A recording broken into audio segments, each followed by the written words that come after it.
Shadow Show. Shadow Show. Shadow Show. Shadow Show. Shadow Show. Shadow Show. Shadow Show. Shadowing it. Billy, I'm a little worried about everything that's happening here. Right now I'm looking at a studio that is bare bones. Stugotz is not here because of traffic issues. I need you to make an emergency call to Izzy because we are missing people today, and Chris Cody has a plumbing issue of some sort. What the hell do you think that is? I don't know. It's always something with him. But do you want to guess? Do you want to guess why Chris Cody is not yet here? Because he just sent us a vague text, I've got a plumbing issue, which immediately makes me just think he's got shit all over the floor. I mean, I hope it's not that. Plumbing issues happen. He's supposed to be coming, so I believe it's been resolved-ish, and he's come. I don't know what's going on. Okay, you're man. not really answering my question. I don't have answers. I have just as many questions as you do. I don't know who's in, who's not in, who's here, who's not. I just see $40 sitting at Stugotz's seat, maybe $60. I don't know what that's about. There's just cash floating around. Like, it's a kind of strange environment at the moment. Dan, pipes explode all the time. All across America, all across the world. Pipes just explode for no reason. There is a reason, but we don't know why the reason is. Maybe his pipes exploded. None of that is accurate. Pipes don't just explode for no reason. And people, if they do explode, know what the reason is. Nah. Do you think Chris knows what the reason is? Put Chris it on the most poll, certainly does not know please, what the reason Juju. is. Put it on the poll at Lebitard Show. Do pipes explode all the time for no reason at Lebitard Show? / none of us know what it is. We'll never know. Do you believe, though, Tony, since Billy was not helpful in coming up with positing a theory, because a lot is going on right now and his head is spinning a little bit because he didn't think he was going to be in that seat today, and he shouldn't be in that seat today. He has other things, other important things to be doing. Don't you assume that once somebody texts you, I've got a plumbing issue, aren't you assuming there's shit all over the place? 100%. Like the toilet, you know when you're at a toilet and you go to flush it and then it goes the wrong way?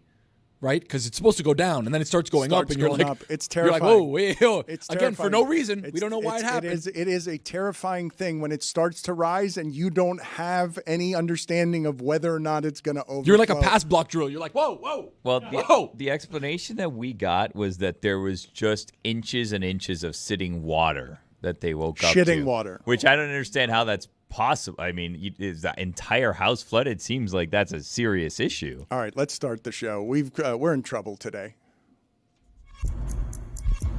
Stop that. Stop that.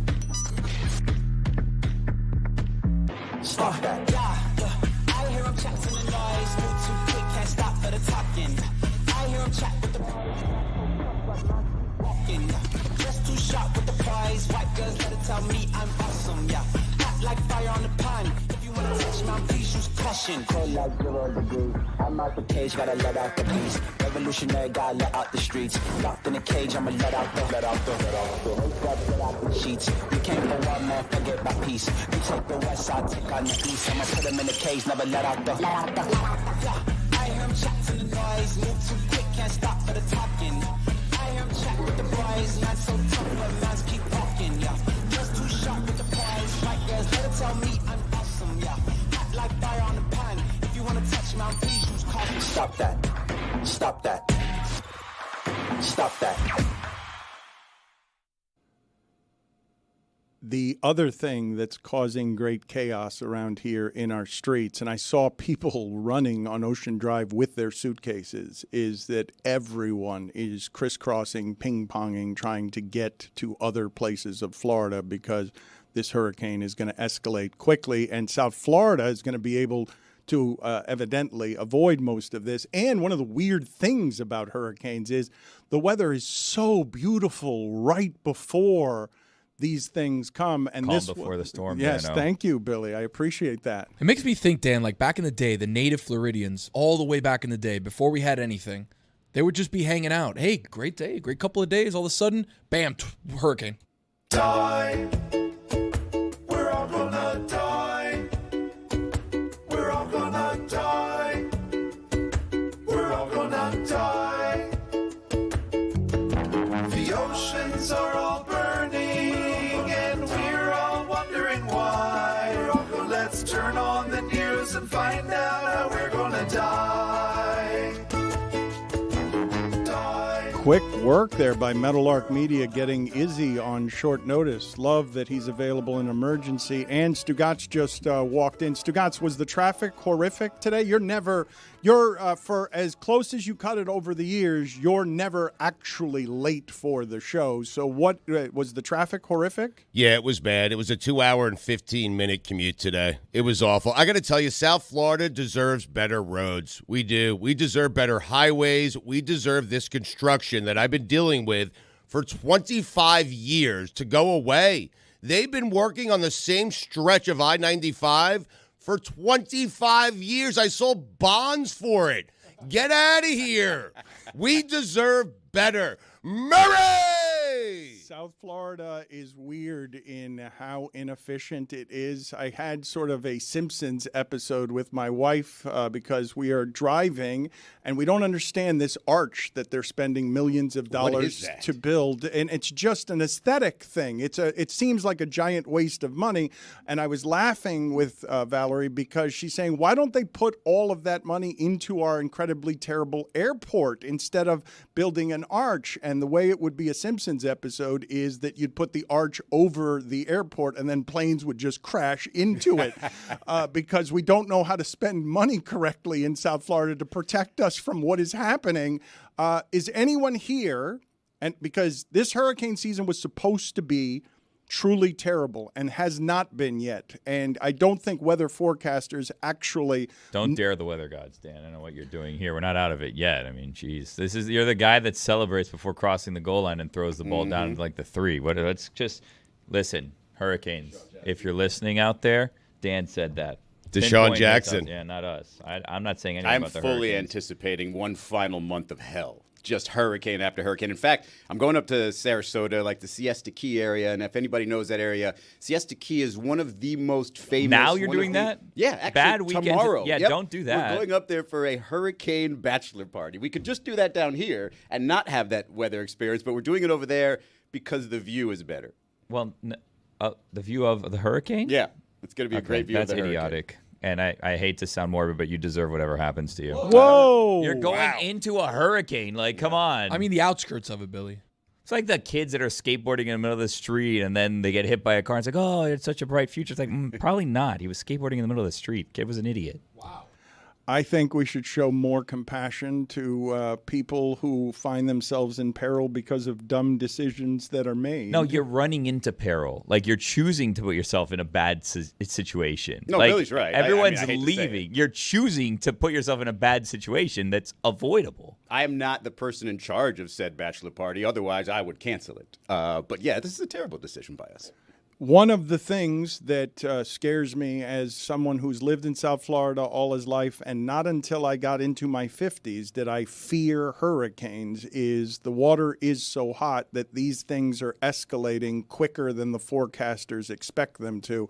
And so I don't know how big a storm this is going to be as soon as it starts consolidating, but it's supposed to be off of the coast of Tampa at 2 o'clock tomorrow afternoon. Perfect. And that's terrible. Like, something happening in Tampa would be really bad just because of not just the hurricane, but the flooding that then comes after that results in a beyond inconvenience, loss of life. And I don't know that the rest of the country has exactly this fear, although there were hurricanes inexplicably off the West Coast last year. California didn't even know what to do with any of that. But I've never feared this before, even though we had Hurricane Andrew. And I remember specifically driving through Homestead, the National Guard is there, a whole bunch of people are armed, and I'm seeing what used to be gas stations, and it's just twisted metal going up into the sky. And I cannot imagine anyone trying to live in housing that has poor permits, which is what we had out there because of all of the corruption that makes us build homes poorly in South Florida and continue to develop. If a Category 4 or 5 hits a place, the wreckage is going to be something that your ancestors talk about for the rest of their lives. And that didn't scare you? You said you weren't scared by hurricanes until you were in your 50s. That, as a child or as a teenager, didn't scare you? The reason it didn't scare me is because I was in Pembroke Pines at the time, and I slept through the whole thing. So these things go to a concentrated area, and so I saw it happen over there. But I think this happens to a lot of people listening to this. If it doesn't happen to you or your loved ones, you underestimate how horrific it would actually be to be Kimbo Slice hiding under a mattress as his whole house gets torn away because he can't find anywhere to hide, and a mattress doesn't feel like much protection when it's all wet and windy. Or to be a Jets fan. I mean, unless you're in it, you just can't realize just how bad and desperate it is. Watching under the mattress. I'm rooting for a 41-year-old quarterback. Oh, but Stugotz, I don't know if you saw this stat. The Jets have a league-high 56.8% conversion rate on third down. They were league worst 26% last year. If Aaron Rodgers just gives you that all season, and he will if he's healthy, if he just gives you a conversion rate on third down, you've got something to be hopeful about, because you remember how that felt when Zach Wilson was in 3rd and 5 and you felt like you had no hope to convert that. Aaron Rodgers is preventing this from being the worst season in my 40 seasons of being a Jet fan, because if Aaron Rodgers wasn't healthy or he wasn't playing well early on, I would be looking at Geno Smith and Sam Darnold, who are a combined 6-0, and I'd be depressed. But I'm not, because I have a guy who's a cagey vet, who's really, really good, who's not turning the ball over, who's converting third downs, who's allowing the running game to kind of find its form, and I am very excited. I said yesterday, if you want to prove to me that this is for real, the Jets have to go out and beat Denver by 20-plus points. They better do it this weekend. They have to do it. Otherwise, it's a loss. And Stu, the way that this roster was constructed, it was always like, if we can get a quarterback, everybody else will be ready to go. The skill position players are there. You've got 2 good running backs. You got Garrett Wilson. Like, the defense is getting online. You have Sauce Gardner. It's like this team was built to win now. Now you just put in even an old Aaron Rodgers, and you're like, oh, wait a second. There's something there. But the Bills are better, and the Bills are terrifying. And one of the things that I would say about Aaron Rodgers, I heard Bomani say this the other day. He called Aaron Rodgers washed in terms of being able to move around, and he's not wrong about this. I do wonder, after watching Monday night and watching the versatility of the quarterbacks who weren't Joe Burrow, and Joe Burrow can be sacked 9 times in a game in a way that I'm assuming that Daniels and people like Lamar Jackson will not be sacked 9 times in a game. I do wonder when they run up against a pass rush like, say, a Green Bay or something, whether Aaron Rodgers' inability to actually move the way that he used to 5 or 6 years ago, when he made all sorts of plays that he cannot make now, because at 41 years old, you shouldn't be running around a football field. It's funny you mentioned those guys, Josh Allen and Jaden Daniels. Jeremy, give me that stat that you just whispered to me, because I'm going to mess that one up. Rodgers is 3rd in the league in drop-back success rate per play as of week 3, and that's behind Josh Allen and Jaden Daniels, just ahead of Geno Smith, who you mentioned, and Kyler Murray. That rounds out the top 5. You should have whispered that. I mean. It would have been better. Izzy, he's been called in an emergency, and he's had to show everybody a little bit too much behind the curtain that his material is not his own. There are better ways to do that. He'll learn over time. I'm still marveling at Stugotz just making the complete left turn from hurricanes and Dan being scared in his 50s to the Jets. It's just again, someone had to bring it to sports. Again, Izzy, okay, get out of here. Can we you're call gonna have Izzy to in leave. tomorrow so he doesn't drive into a hurricane? Thank you, Dan. We've got a major penalty, 5 minutes, derailing. 5 minutes. Please stop explaining the show to minutes. people. Like, yes, what he did there was get us back to sports, because I spent 4 minutes on climate talk. And I gave him a standing No, but ovation. you're supposed to just not. You're not. Don't acknowledge it. No, just get out of here. Go somewhere else. Like, what are you doing? You're not supposed to reveal to everybody what we're doing in the shadows here. Don't go into the storm, though. Like, can we have him come in tomorrow? I'm worried about him. I mean, even us right now, we're under tropical storm warning. Like, so we're going to be driving through tropical storm elements later. I got hit with 3 severe weather warnings. I got hit with 3 of them. Oh, look, plumbing problems is here. Yes. What do you assume, Stugotz, as plumbing problems walked in and tells us that he couldn't get here on time because he had plumbing problems? What do you assume happened there? Chris clogged his toilet. I woke up to my wife saying, "Chris, water!" and I walked into our guest bathroom, and it was like up to my not ankles, but like there was like I could have done a water dance with and I think our real mistake here was a month ago we had a slight leak of our toilet, and we went handyman route. We didn't go plumber. Huh. And apparently the handyman didn't. Oh, Adonis? Yeah, I didn't want to name names, but he's been on the show loves, before. Billy loves Adonis naming was names. a guest on our show Billy one time. loves naming names that only he knows No, about. that's not true. Adonis was a guest on the show. I think he made pics or something one He time did. on Mystery Crate. Yeah. You may have been referencing someone that was on Mystery Crate, but you also love naming people that no one has heard of to have derailments in the show. In fact, you know what? I'm going to go ahead and Oh, do that. wow. What's this? For naming names, 2 minutes. It's Slim Pickens, Penalty, 5 man. minutes. For painting a Derailing. picture.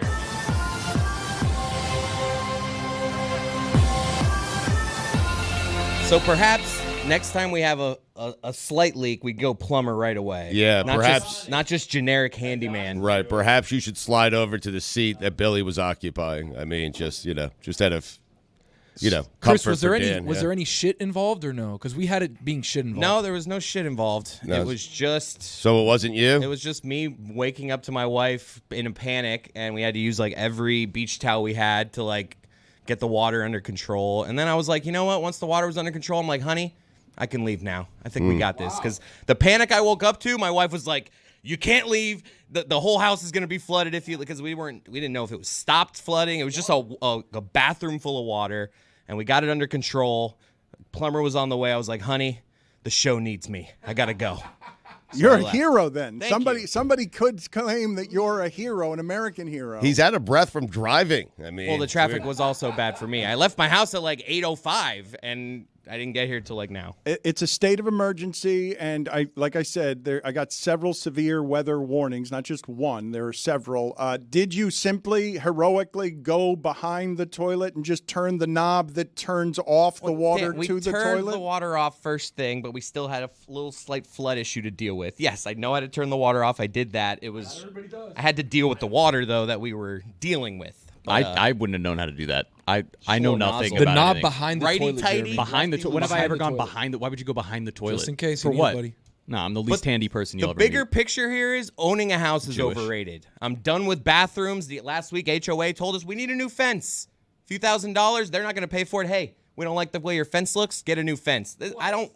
If I didn't own the house, other people would be paying for this. I don't like this. I want to sell the house. It is Anyone want a annoying. house? It is annoying when you get one of those letters like, "Hey, your roof is not meeting our standards." Whose standards? I'll decide that, Get thank out of you. here. I mean, I'll Well, clean no, my roof when I no, want to clean no, it. wait How's a that minute. sound? Okay, that Again, the sounds, Kimbo Slice thing, yeah, too. Yeah, it that's sounds important. totally shitty if you have neighbors who are worried about their other neighbors being inconsiderate about the property value because they're not taking care of their things. I'm renting. That's why you need a homeowners association, a community of people to govern the Stugotz in the neighborhood who tells everybody, I'm not going to take care of my lawn. I don't care what it does to everyone's property value. You kind of need the community to govern the Stugotzes in the homeowners association. Some checks and balances, Dan. Jeremy, what you call it? yes, some checks and balances, Stugotz. That is close to Thank what you. you would call it.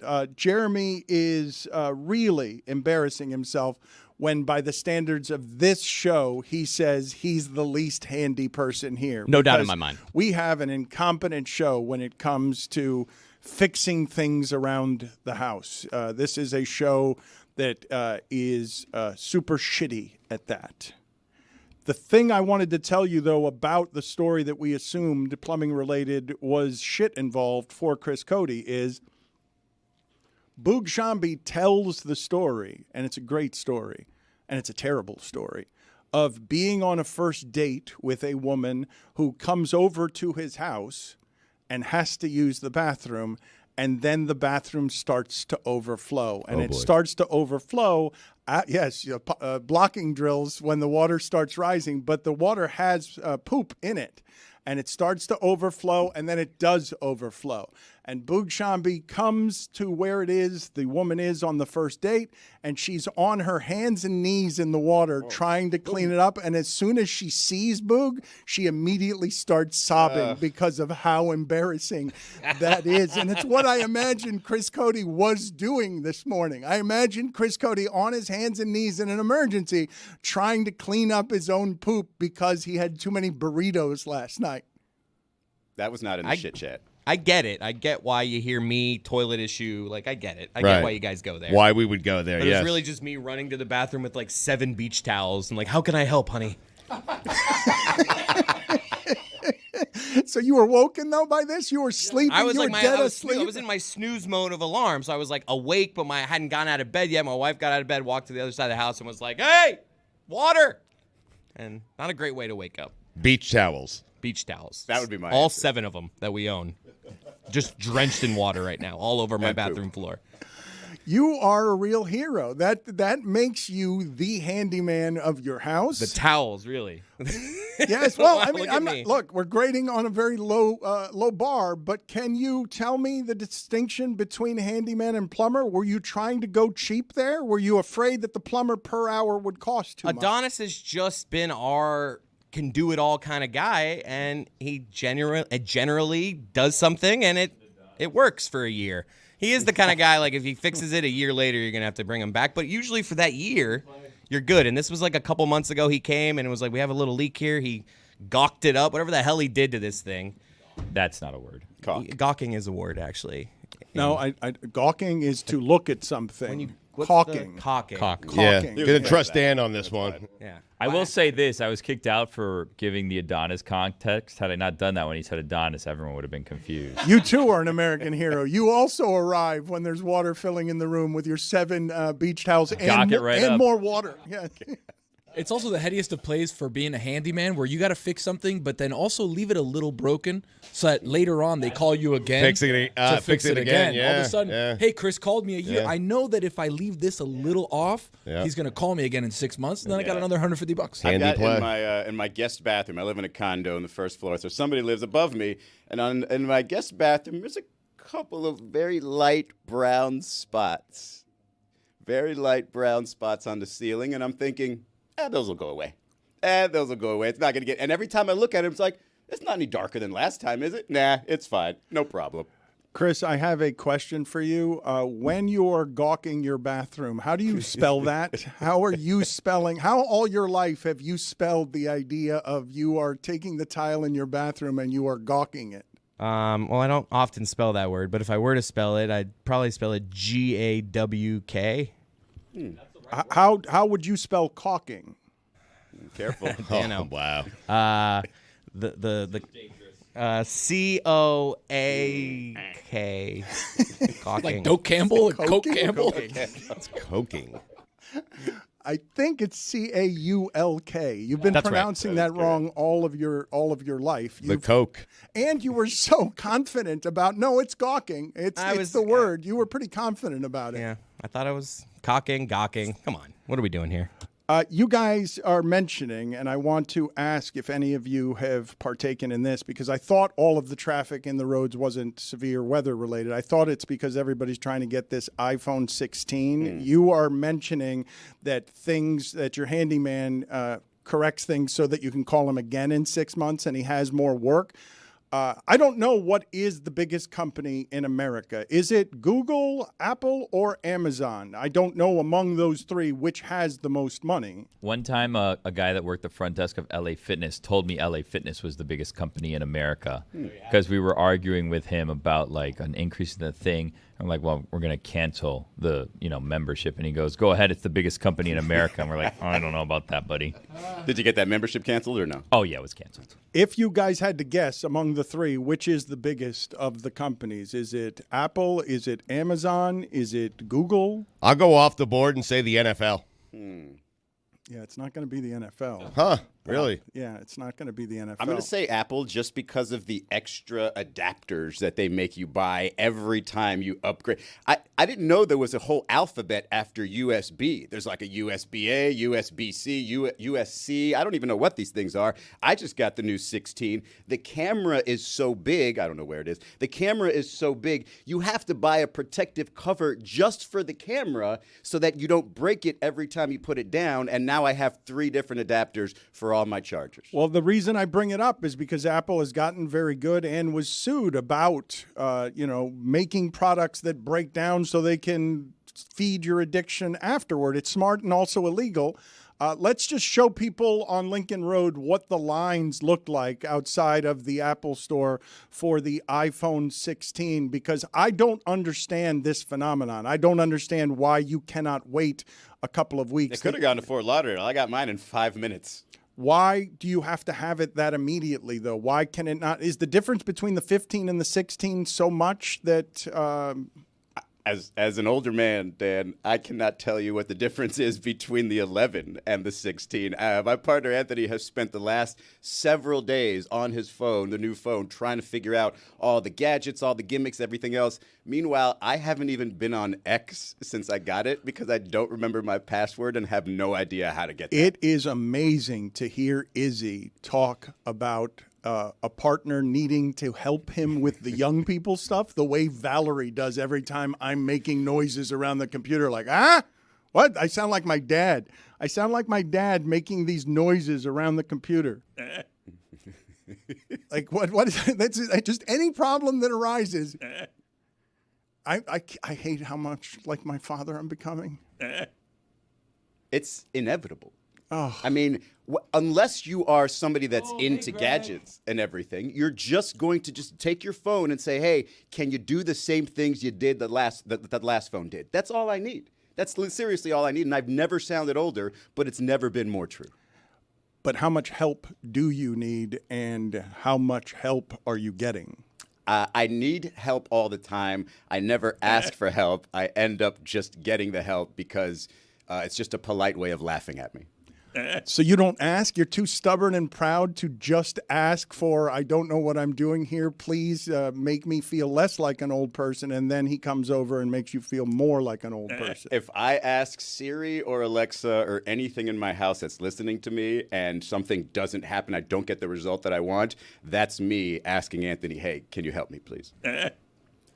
Billy, is this happening to you? How many of you, because you guys are also, you're trending toward where Izzy's age is. How much of this is happening to you guys with the technology? Because while Jeremy can't fix a toilet and doesn't know there's a knob behind the toilet to turn off the water, I bet you he's got a computer that can probably fix the toilet. Oh, yeah, for sure. I would just look up a YouTube tutorial. You guys don't do that? You don't go on YouTube to fix everything? Hello. How old are you? Hello, and thank you for watching my video today. Please subscribe. We're going to learn how to unclog a toilet. Yeah, fast forward 30 seconds.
Guess what day it is, friends?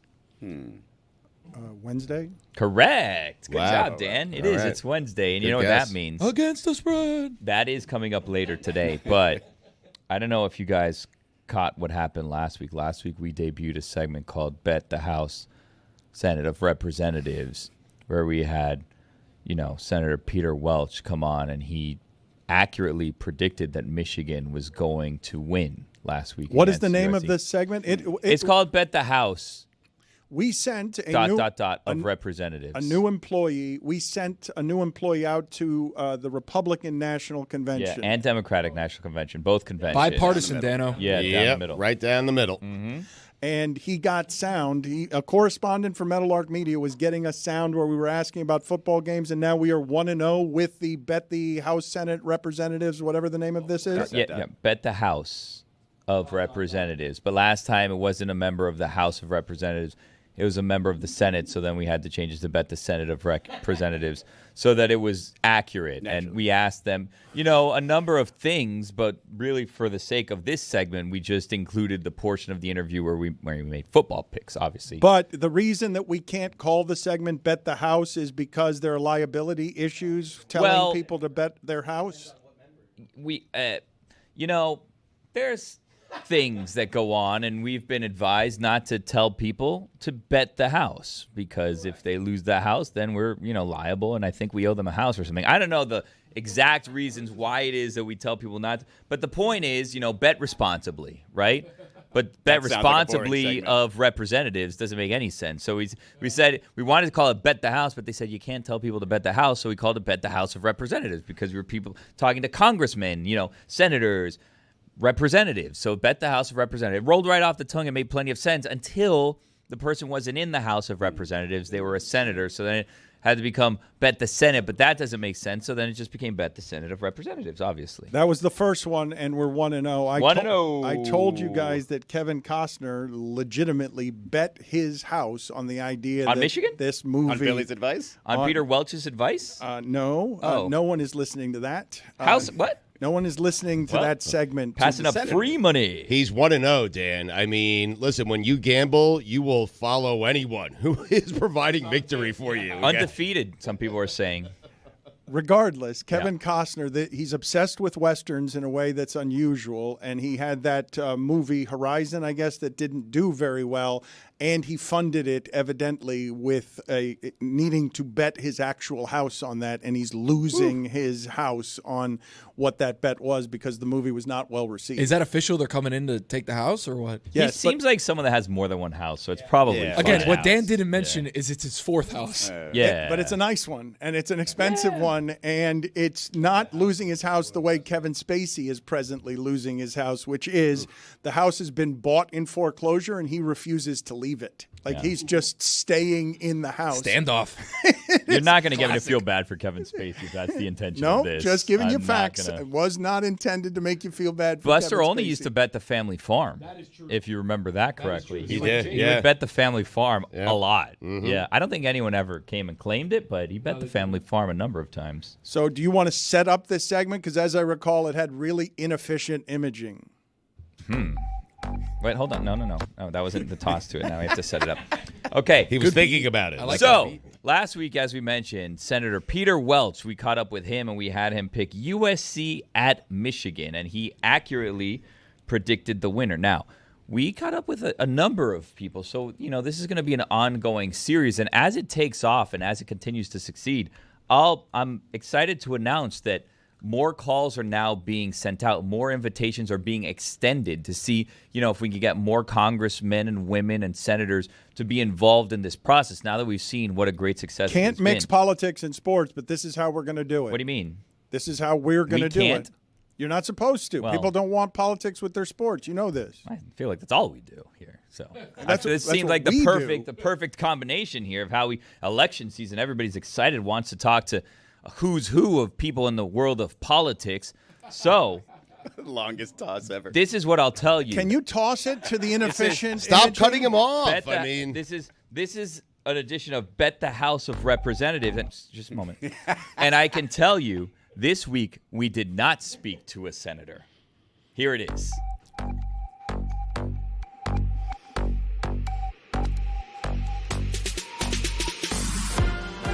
It's time to bid. The House of Representatives. Bid the House. Bid. The House. Bid the House. House. Bid the House of Representatives. Representatives.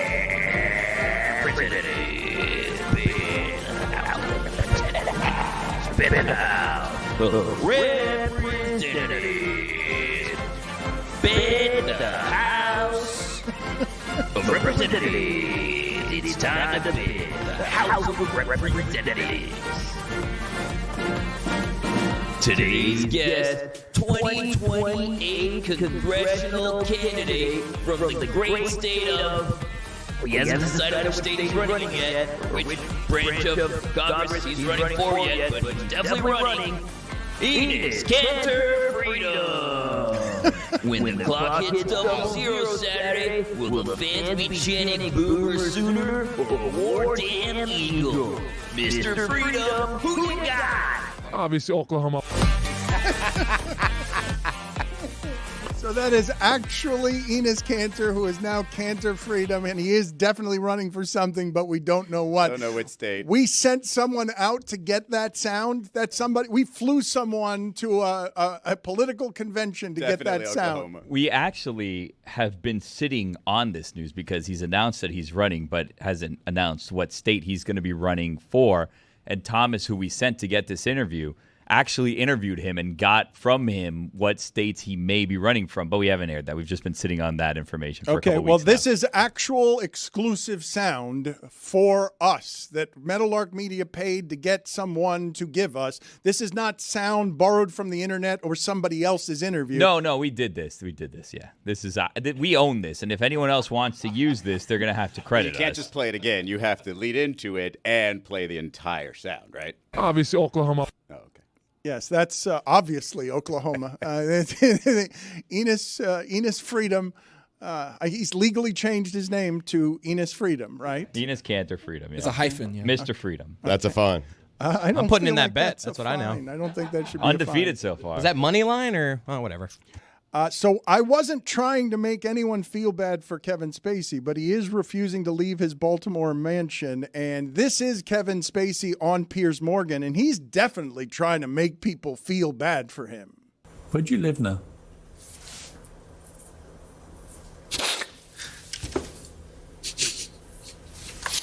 Well, it's funny you asked that question, because this week, where I have been living in Baltimore is being foreclosed on. My house is being sold at auction.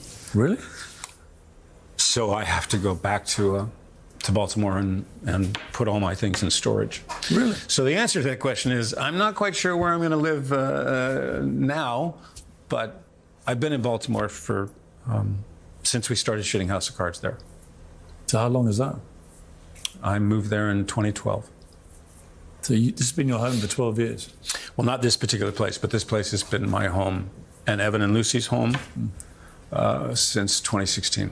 Why is it being foreclosed? Because I can't pay the bills that I owe. Are you facing bankruptcy?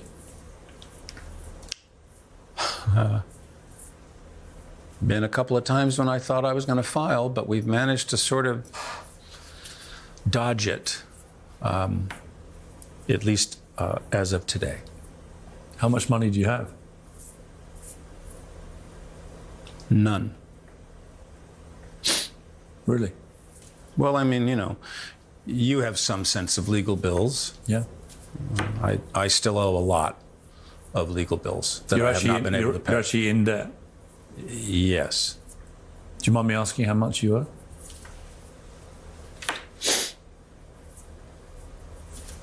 It's considerable. Millions? Many millions, yes. The house itself is many millions. What are you going to do? Get back on the horse. Get back on the horse. In that interview, among other things, and I should point out that everything that you've read about Kevin Spacey is alleged, and he was found not guilty in a trial, but he is trying to make his way back. And if you watch the documentary on Max, there is no way back from what it is that he stands accused of, whether he was found not guilty or not. So you did watch the documentary? I did, yes. I have not. Is there anything to defend his behavior? Now, I know you mentioned the allegedly. I know he has been found not guilty of sexual assault for in one case, but he has also sort of talked about apologizing for drunkenly behavior. He, I think, argued in this interview with the phrase groping, and he said I would call it being handsy, which is just semantics. I don't know what really he has to stand on other than the terrible acting he was doing in there. He does so much better acting. Why was he acting so terribly in that interview?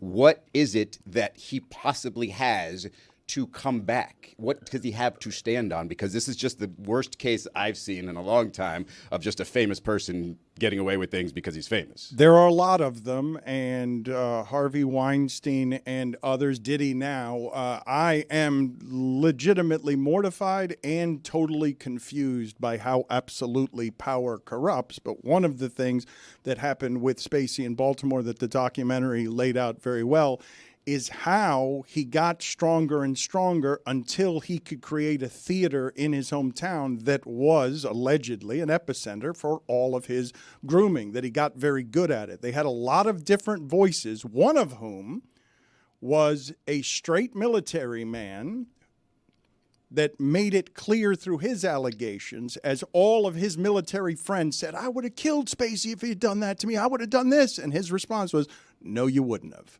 When faced with that power and fame and the access to it, he's like, no, you wouldn't have. And then he had to go off camera because he got mad at himself for getting emotional. He didn't want to get emotional, but he thought it was important that someone who looked like him, thought like him, was straight, could show you, look how powerless you can feel in the face of that power. I thought it was the most powerful thing in that documentary. But yeah, and I think we've seen enough examples of that sort of display of power, and to understand how helpless people can feel and how they give in to whatever it is that person is doing to them. So the idea that Kevin Spacey, again, I just mentioned the idea that, famous people get their opportunity to come out and say however they want and paint the picture. I mean, we talked about, I think, Brett Farve yesterday, right? How he was treated by those was it senators that were speaking to him, and he got this opportunity to, whether you believe him or not, or whether you feel sorry for him or not, to just, clear his name a little bit, to just be in the public eye again. And here you have, Kevin Spacey doing the same thing when we don't have the, 20 plus accusers getting that same opportunity. And, it's the same thing when I think of Deshaun Watson, when I think of a lot of folks who are accused multiple times of something. It's just, okay, like, how many times are you going to say it was a misunderstanding, or it was, that person remembers things differently? I think we've all seen enough examples to understand what people in power can do, and this is one of those disgusting ones. Why have you not watched it? I would think that you might find it interesting just because I thought it was well done and it has a lot of voices in it, and I haven't seen very good reporting on this particular issue, because you can't watch that documentary, put it next to that Piers Morgan interview, and not think that Kevin Spacey is acting there trying to get sympathy, that the whole reason he's doing that interview is to attempt to get back at money and power, when I don't believe he has a chance given what's alleged about him. And again, found not guilty. So he's trying to make the argument, well, if I'm not guilty in a court of law, why shouldn't I be working? And then you hear his accusers and you're like, oh, that's why he can't be working. I mean, short answer to your question is it just hasn't been placed in front of me enough times where I had to go search for it and watch it. But the longer answer is, I have to be in a certain frame of mind to watch a lot of those videos, anything that has to do with, LGBTQ issues, and especially just like bad people. It's heavy on me. It's a weight. It's emotional.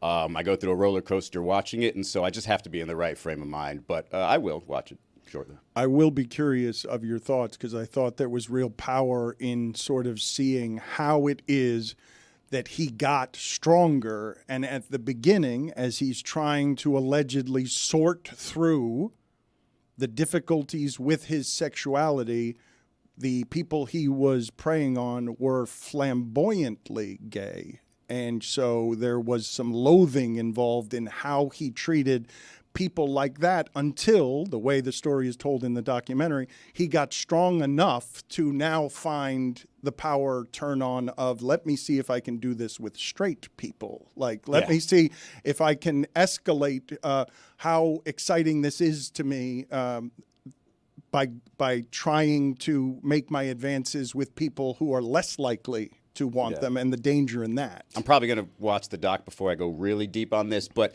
it's just testing what level of power you have, right? You do it against, okay, so as a closeted gay man, he probably thought and saw flamboyant gay men as being out and being vulnerable, but also being okay with everything, right? Just, hey, you can be my guinea pig, my test subject, if you will, because you're already out there in the world, and frankly, there's a form of sort of self-hatred there where you see that person that's free and out and doing what he wants to do, and you hate that because you can't be that person. And so you sort of add a negative element to that. It's like, you are unimportant to me. Let me test what I can do with you. You're not who I even really want. And then you just keep pushing those boundaries until you get to the point where, hey, I'm going after a straight man. And so it's just, we've seen enough of these situations, enough people to recognize just the harm it does to be closeted, to hide all that for decades or years and years, and just the damage that it does, especially when you're in a very public setting like Kevin Spacey is, where you're just hearing it left and right. Whether you shouldn't be this way, or even if in a setting like Hollywood, where it is kind of accepted, but you still see people getting blacklisted or not getting roles because of LGBTQ rumors or truths or what have you. So it's just so heavy and so painful and can lead to so many things. And it just depends on, I guess, what kind of person you are at some point, if it takes you down the Kevin Spacey. It's so interesting to me, though, the way that power corrupts here, because this was a very clear illustration that very often, and I know many people know this, but to see it play out on a screen, oh, this isn't about sexuality or sensuality. This isn't about trying to be someone who is just interested in sex. This is power. This is where sexual assault and rape reside. This is where Diddy is allegedly residing on. It's no longer enough to just enjoy the sex. Now you have to escalate it to a place where you're enjoying the power over people. And next thing you know, you got 1,000 bottles of lubricant and baby oil in your house, or you got 700 dildos. Like, it's something like, how in the world do you rise to a level of power and fame that it's this corrosive, that you need to keep pressing on the addiction of power to keep escalating it to make people feel powerless in front of you? And I want to talk to somebody who's informed about all of the things that are being reported about Diddy, because the pathology and the sociology of it, how do you become that level of evil because you become this drunk on power?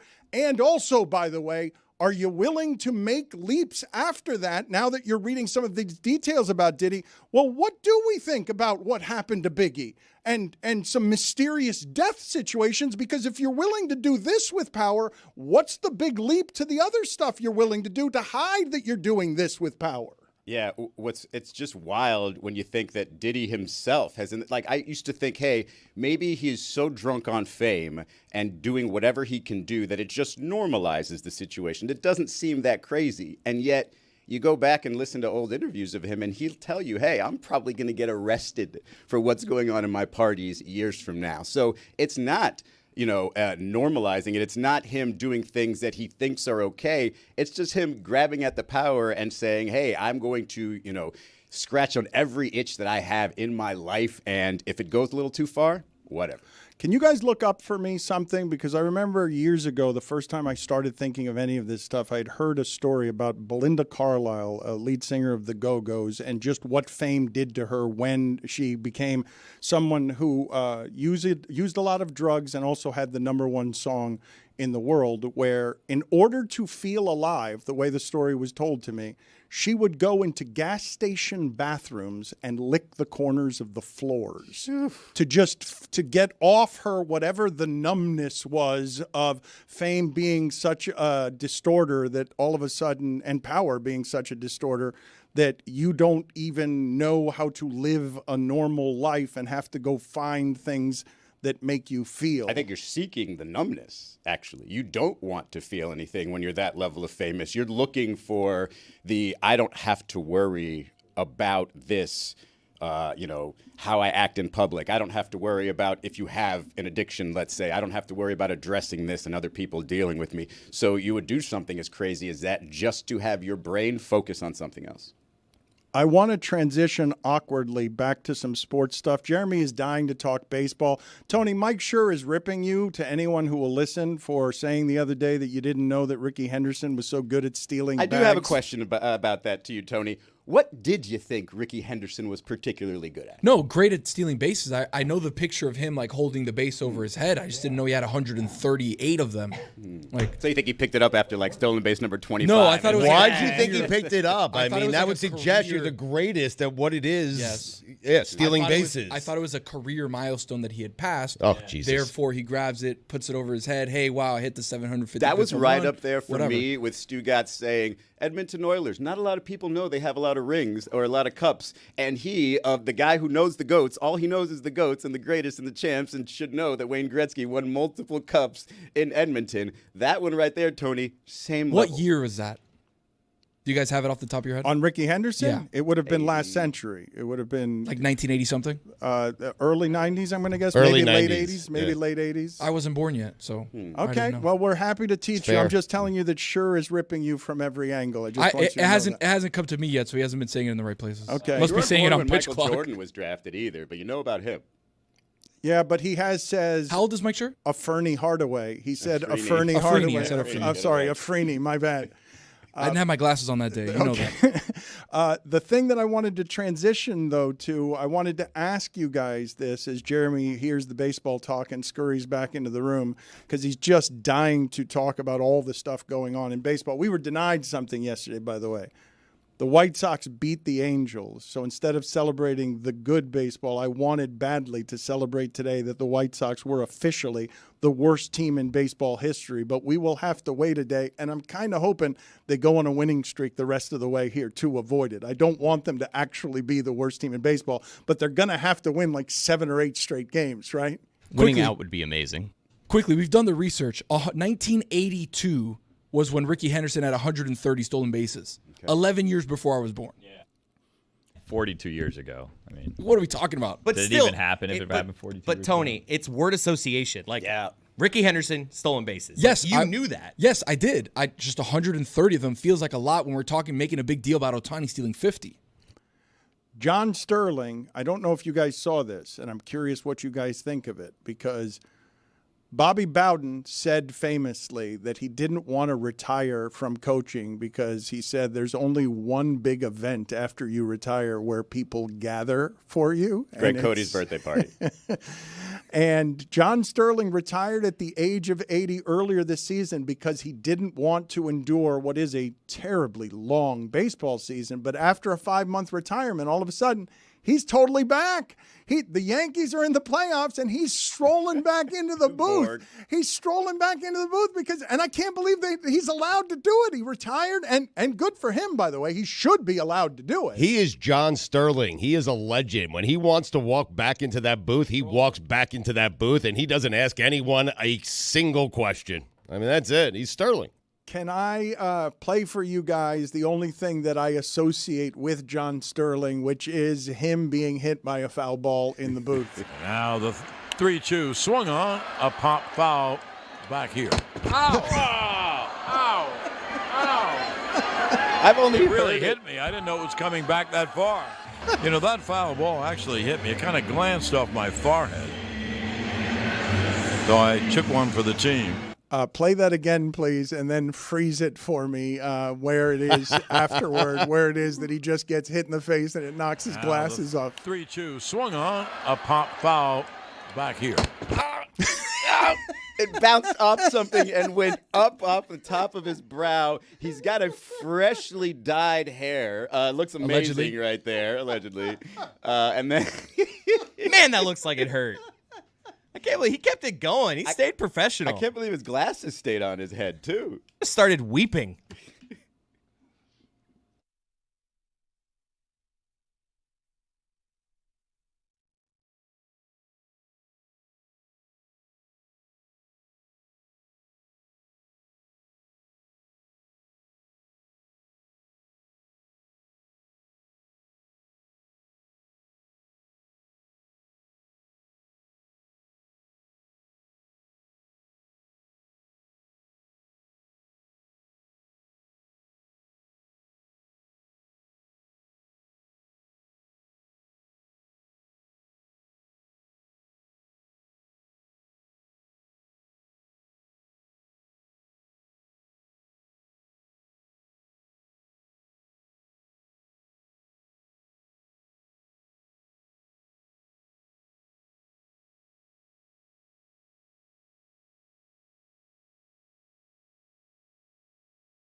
This is behind the bit. This is behind the bit. This is behind the bit, where we go back in time, we peel back the curtain, and we explain to you how bits made. It was a better time. It was a time where we were trying.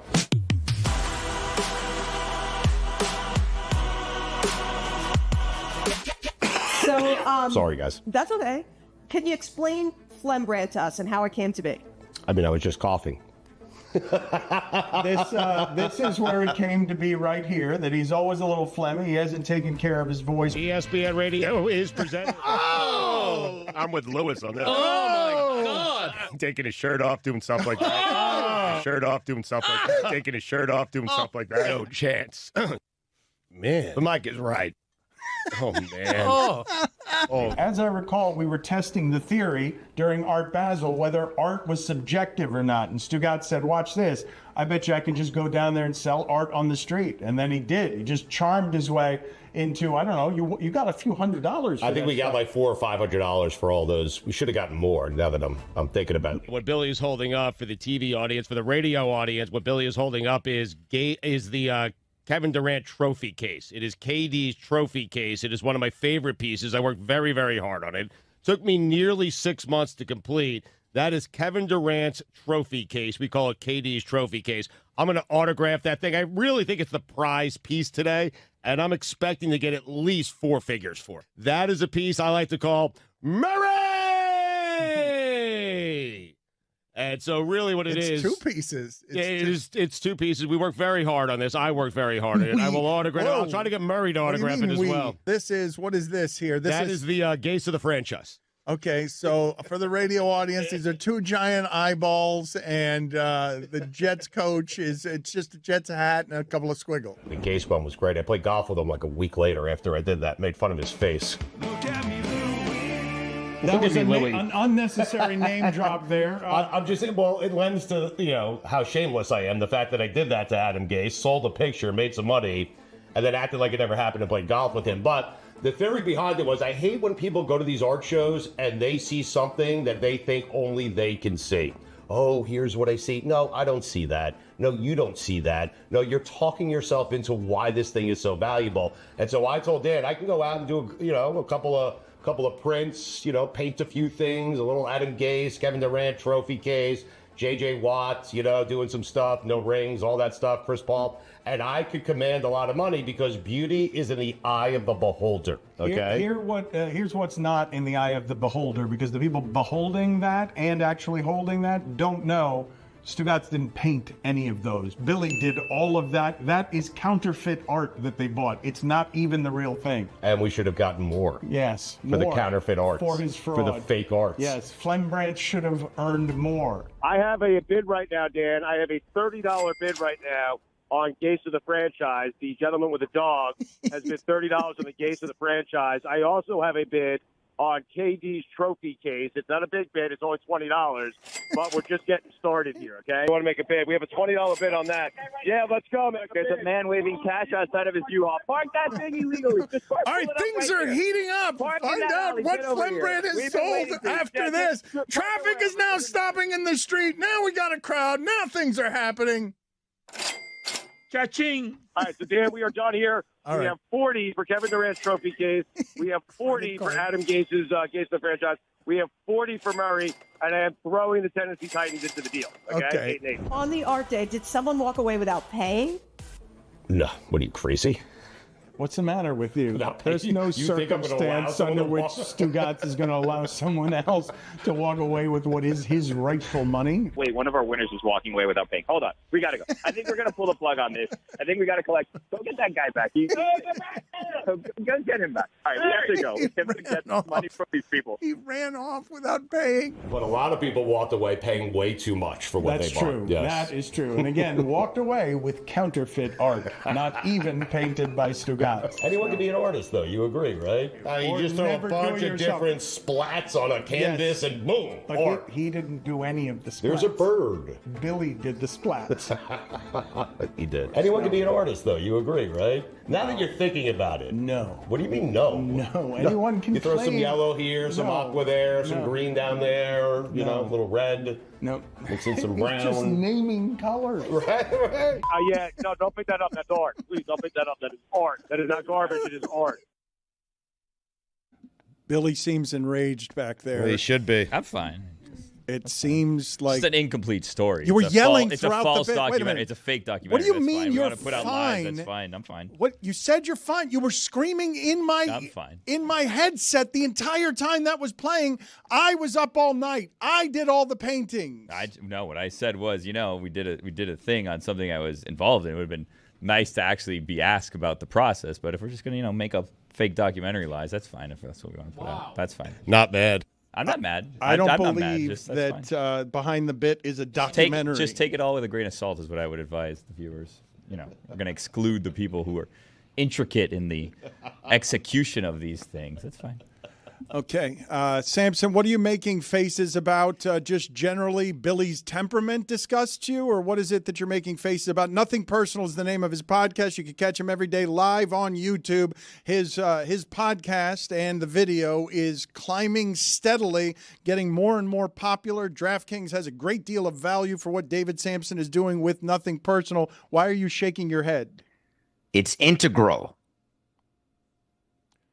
That's what you're mad about? It's not intricate, Billy. It's integral. It's been a long day. I've got a lot of long emails today. It can't be a long day already. It's been buddy. an hour and 10 minutes. Okay. It's 10:10. I mean, It is early in the o'clock day, somewhere. but there aren't a lot of people here with stamina, David. You don't sleep, so that's part of the reason you're able to go 20 and 22 hours a day. Let's talk about some of the things going on in sports here real quick with David Samson. The Oakland A's thing is making me really sad, and it has been for a while. That is a good baseball town, and they've ruined everything there. And now John Fisher wrote a letter to A's fans yesterday, and I'm curious. Larry Beal went off on him. Stugotz, did you know that Larry Beal, formerly of SportsCenter, is now doing broadcasts on the West Coast? I was not aware that he was still in the game. I had no idea. I was not aware as well, and I'm glad he's still doing it. It is. It's something exciting. What did you make of that letter, David? It gives you hope, Stugotz. It does. You can yeah. disappear from the zeitgeist and then appear when there's a relevant story. It's interesting. Teams have relocated before, and of course the owner's going to be the bad guy. And people remember, people still walk around Brooklyn asking where the Dodgers are. And Art Modell is not exactly a fan favorite, and neither am I necessarily in Montreal. But what John Fisher's done has just been so clumsy. And the letter that he wrote and he signed to the fans, it was so disingenuous. It had a spelling mistake in the letter, which is amazing. He ought to fire his ghostwriter. Stu, it would be like you having a spelling mistake in your book. It would be absurd. And so I was just shocked by that letter, by the timing of the letter. Of course, people are at the games now stealing seats from the Coliseum. Stugotz just whispered in my ear while you were talking, and I didn't hear the last sentence you said because he just said to me, how did Larry Beal not parlay his ESPN career into a show that's called What's the Beal? Thank you. Thank you. good. Thank you. Tony likes it. So good. The Real Deal with Larry Beal? Oh, wow. That's a better show. Well, here's the real deal with Larry Beal right now. Listen to how mad he got about this letter. All right. So you heard Fisher's statement. Let me tell you what reality is, okay? John, you tried 5 different, extremely flawed stadium proposals. You never got even close to a shovel in the ground. Yes, Oakland politics is often a mess. I will give you that. But John, you surround yourself with incompetent yes men, and because you were born into a billionaire family, apparently never learned you have to spend money to make money. See Joe Lacob and the Golden State Warriors, your buddy, who still wants to buy the team. John, you're a serial penny pincher. You've destroyed your family's great name and legacy because of your cheapness. As for the statement about loyal A's fans, quote, I wish I could speak to each and every one of you individually, end quote, Seriously? John, we've been trying to interview you for years, but you always choose to remain invisible unless you're begging politicians for public funding. And then you're out in front in Las Vegas. Okay. Okay. So let me just deal with this. Wow. For all A's fans, I Whoa. can't do this enough. What? And that's the real deal with Larry Beal. Yeah. He was so much better than Samson with his A's take. How was his A's take so much better than Samson's? You showed 1 minute. If you listen to yesterday's Nothing Personal, you can get a 10-minute take on that That's letter. too long. I mean, I don't need 10 minutes. Why 10 when I can get it in one? I mean, Good point. We wanted 1 good minute here from you, not 10 good minutes over there and your recycled slop over here. Why? What's the deal with Larry Beal being better than you at Now the you're talking. A's take? More gestures, He's David. lived it. He's despondent beyond repair. The fact is that the A's are going and they're trying to get expansion, and I don't think he should have done that in that platform because MLB looks at stuff like that, and they're not happy with what's going on in Oakland. Tell me what you thought yesterday when you saw Brett Farve, who's alleged to do some really despicable stuff to some of the poorest people in America, when he's going in front of the politicians and saying he's had thousands of concussions and now has Parkinson's. Your best friend has Parkinson's. You do a lot of work. You do a lot of work in this area, and this is an awful kind of prison.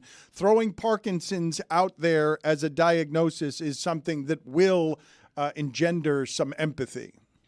It reminded me of when Kevin Spacey decided to come out. I know you just talked about this. When he came out as a way to fight against the sexual abuse allegations, he then decided to come out of the closet and say that he was gay. Brett Farve is accused and in the middle of major problems because he stole money that was supposed to go toward welfare recipients. And in fact, it's a whole fraud and scam. He used it as part of helping out his alma mater, which was very nice of him. But then he goes and tries to say, listen, I just want to say I got a lot of concussions.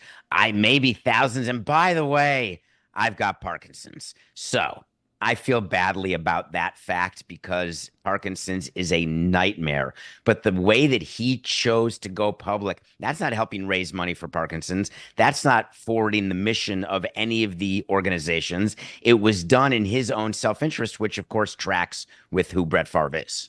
Jeremy is dying to talk baseball. He's now at a whiteboard there. He's finally got someone here who would like to talk baseball with him. Let's go out to the other room and Jeremy and his whiteboard so he can bore us to death with baseball talk, even though I love baseball, but this room does not get the baseball talk. What do you have, Jeremy? Nothing boring about what happened yesterday in Major League Baseball. We're in the final week of the season, and we're going to start right here with the NL West. The Dodgers and the Padres last night. It's unbelievable what happened in this game. The Padres 3 games back of the Dodgers for the division going into the game. And in the bottom of the ninth, you had 2 runners on first and second, nobody out. Shohei Ohtani on deck. Miguel Rojas at the plate with the Dodgers down 2. And then watch what happens on this play. Rojas on the ground at third. Machado touches third, fires to second. Oh. It's a triple play. It ends the ball game. Wow.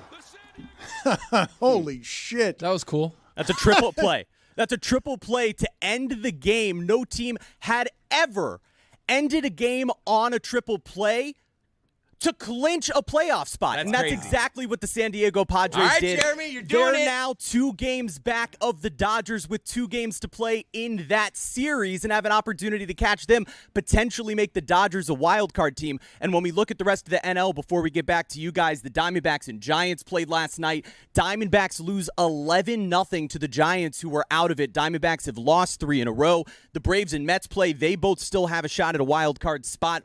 Likely only one of them will get in unless the Diamondbacks collapse. Braves beat the Mets 5-1 in that game. They're now just a game apart. So as you look at that wild card picture, the Padres, who were chasing the Dodgers, they're at the top. But then the Mets are a half game up of Arizona. It's okay. You don't need to. I'm explaining it to you right now. okay? The Mets are a half game up of Arizona. They're the 2 and 3, and then just a half game out behind Arizona, a game back of the Mets, are the Braves. It's so close. Those teams playing each other. The Braves playing the Royals later. It's going to be amazing, but we'll get to the AL in a second. Back to you, Daniel. All right. Thank you, Daniel. Regular Larry Beal out there. What did you think? What did you think of that analysis, baseball last night, and how excited are you in general for everything that's happening down the stretch here, David?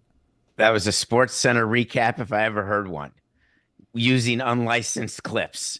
But it is exciting. Last week, there's something major going on in Atlanta right now.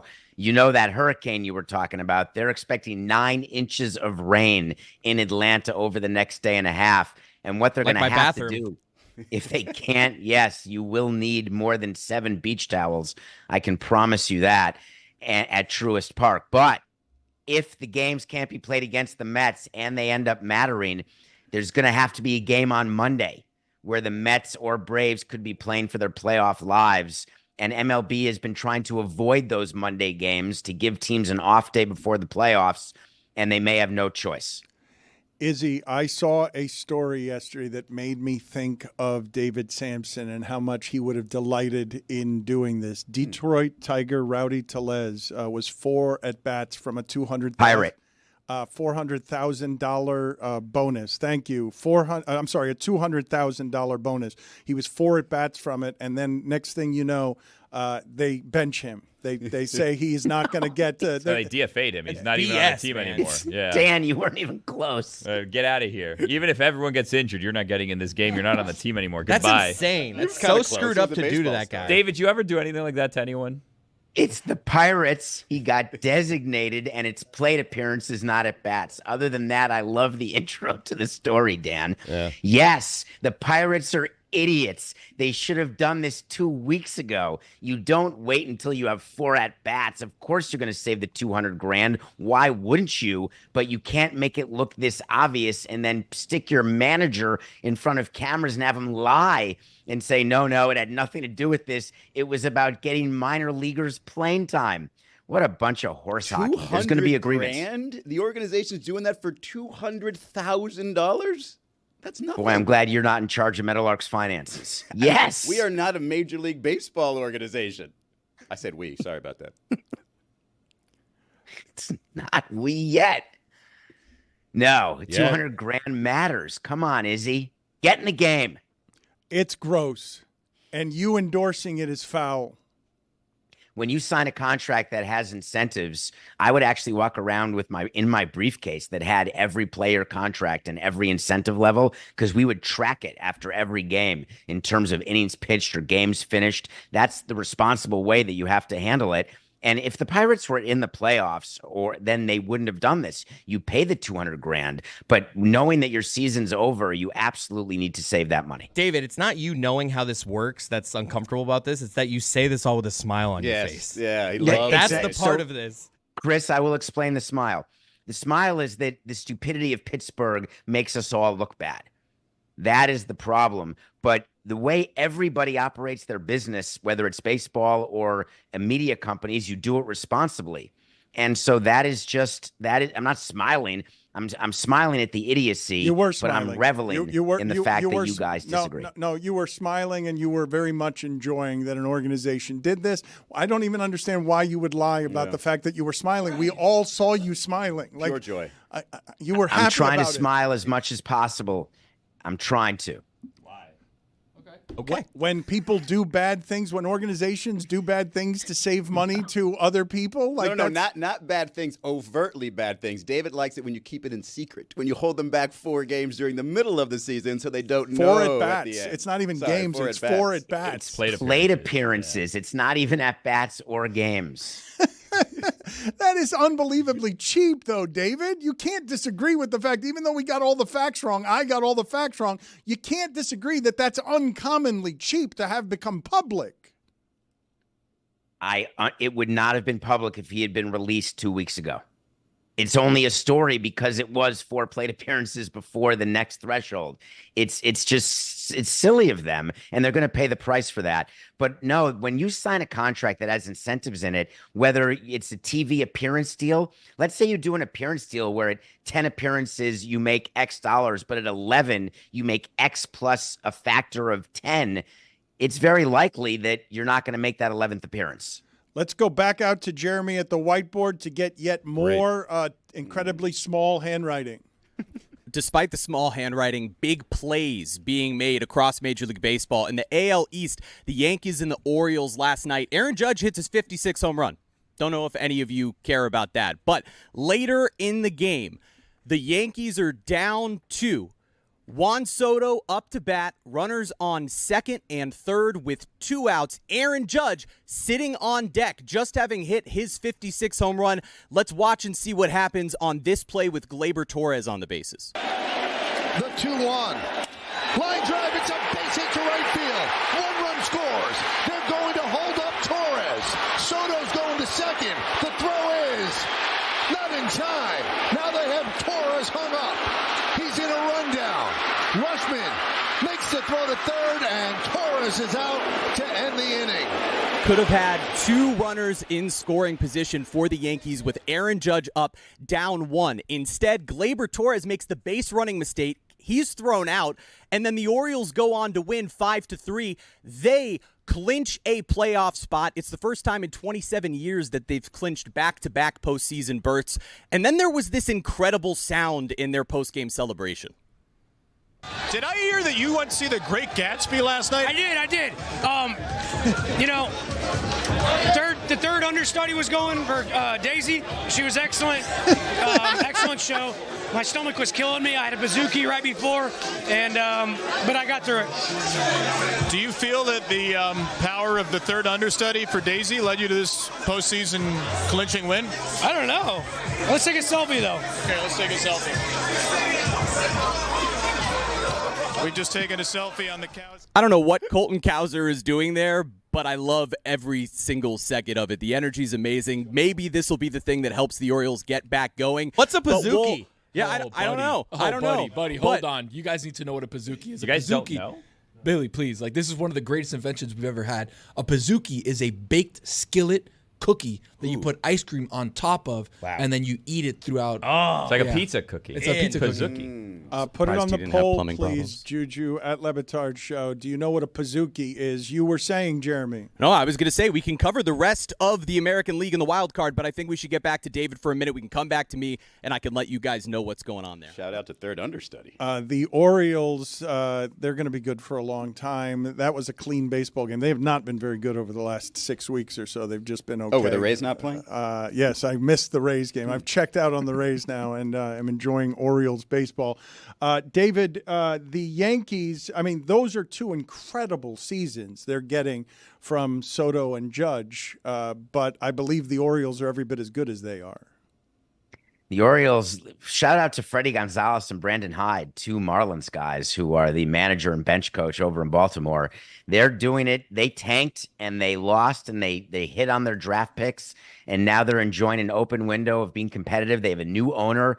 A lot of questions will be asked about what money will be spent and when. Their trade deadline pickups were not great, including the former Marlin pitcher Trevor Rogers, who's been terrible for the Orioles and was actually sent down in a short series. Would I take the Orioles pitching staff over the Yankees? I would.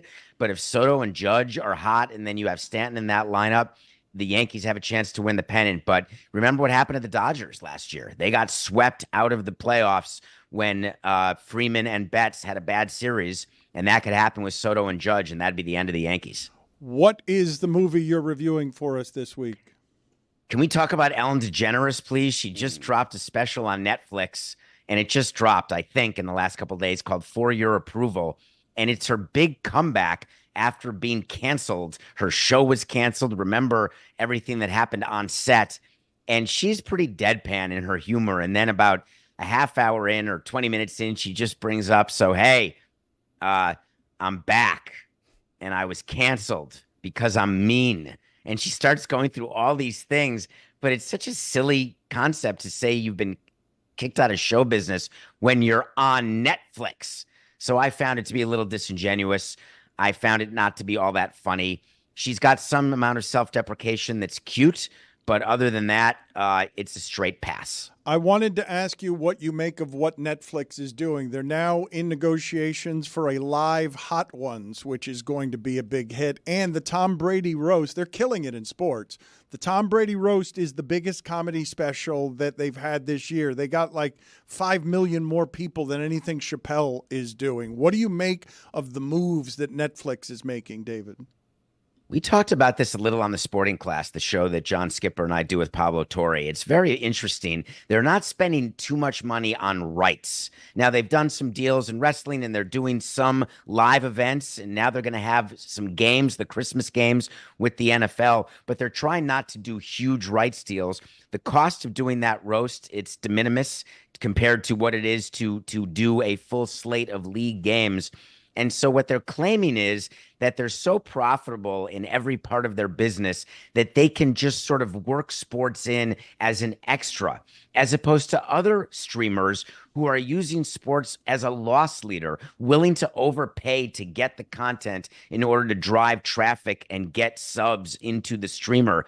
And this is what happens when you say the rich get richer. That's how Netflix can do this philosophy. I asked earlier in the show, and we'll let you go on this note, I asked the group to check the internet and tell me which is the biggest company, Apple, Google, or Amazon. Which is the biggest company in America, David? Do you know?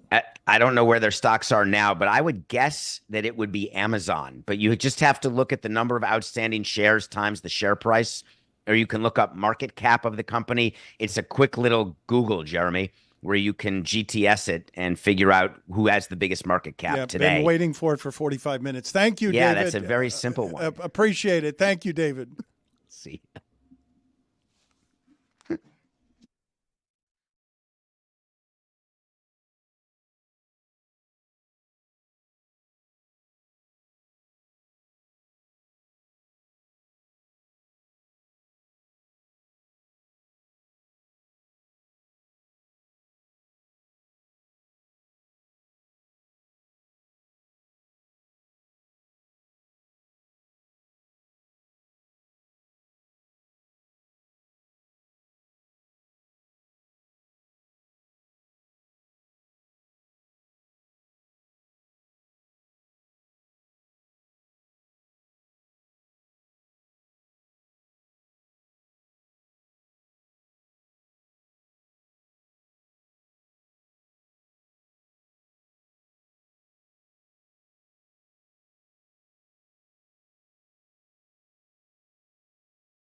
Put it on the poll, please, Juju, at Le Batard Show. Are you surprised that Apple is bigger than Amazon?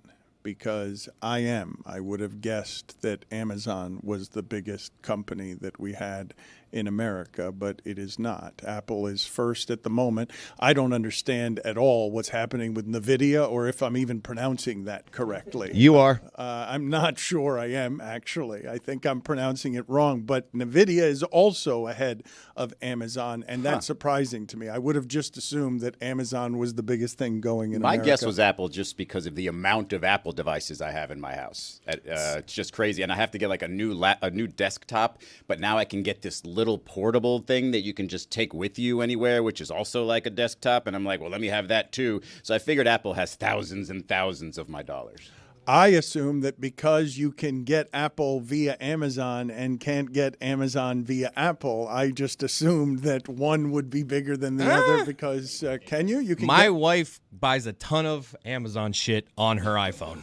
Oh, that yeah. Well, okay, and I guess you could do the Apple Cash app as well. They've got all our money, and soon, They're just playing ping pong with our money. Where is Google? Where is Google? Google is fifth. So the top five is Apple first, Microsoft second, Nvidia third, Amazon fourth, and Alphabet/Google fifth. Well said. I want to ask the group something here because I am forever amused by how people at microphones underestimate how strong and excellent people who are playing sports are. I saw some video of Odell Beckham doing something in the weight room. Keep in mind, he is not healthy enough to play football. Do you know what the PUP list stands for, Stugotz? Do you know what PUP, the acronym PUP, stands for? Player unable to perform? So close. Close enough. Damn. 2 out of 3 days. Physically unable to perform. But this, I want you to look at what it is that Odell Beckham is doing here in the starts with an F. weight room. Yeah, that's right. I did, actually. Look at what Odell Beckham is doing. Again, this is not strong enough to play in the NFL right now. Izzy can speak to how difficult it is to do these one-legged or those piston squats. Like, what kind of squat is he doing here, and what's the amount of weight that is on his shoulders? Again, this is a player.